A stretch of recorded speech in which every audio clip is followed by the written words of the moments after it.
விஷயத்தை புரிஞ்சுக்கணும்.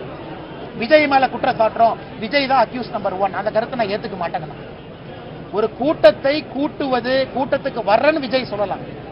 அந்த கூட்டத்திற்கான பாதுகாப்பு கொடுக்க வேண்டிய கடமை அரசனுடையது. அந்த கூட்டத்திற்கு பர்மிஷன் கொடுக்க வேண்டியது அரசனுடையது. உங்களுக்கு இல்லையா இல்லைன்னு சொல்லிட்டு போங்க, அவங்க கோர்ட்ல போய் வேற பர்மிஷன் வாங்கட்டும், வேற இடத்துல வாங்கட்டும், வேற இடத்த கொடுங்க.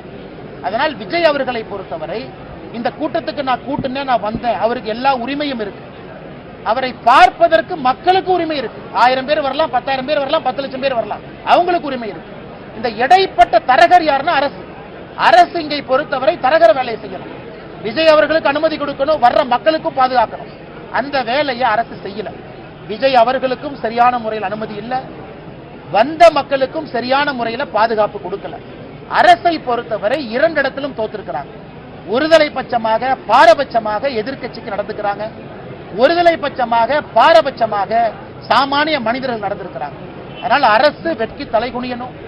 மாவட்ட ஆட்சியர் மீதும் மாவட்ட காவல்துறை கண்காணிப்பாளர் மீதும் கடும் நடவடிக்கை எடுக்கணும். சும்மா நீங்க சப் இன்ஸ்பெக்டர் இன்ஸ்பெக்டர்லாம் பக்கறாங்க, அவங்க என்ன பண்ணுவாங்க? இன்ஸ்ட்ரக்ஷன் கொடுத்தீங்கன்னா ஸ்பாட்டுக்கு போவாங்க. எஸ்பி 10,000 பேர் 20,000 பேர் வர்றாங்கன்னா ஸ்பாட்ல எஸ்பி டிஐஜி இருக்கணும்லங்கன்னா அவங்க வந்து நிக்கணும்ல, அவங்க இருக்கணும்ல. ஓ, எதிர்க்கட்சி கூட்டம், நம்ம ஸ்பாட்டுக்கு போனா நம்மளை சஸ்பெண்ட் பண்ணிடுவாங்க. எதிர்க்கட்சி ஆளுங்கட்சி இல்லைன்னா மக்கள் கூடுற எண்ணிக்கை தானே முக்கியம். அதனால் விஜய் அவர்களை பொறுத்தவரை இன்னைக்கு அவர் பெரும் வருத்தத்தில் இருப்பாரு.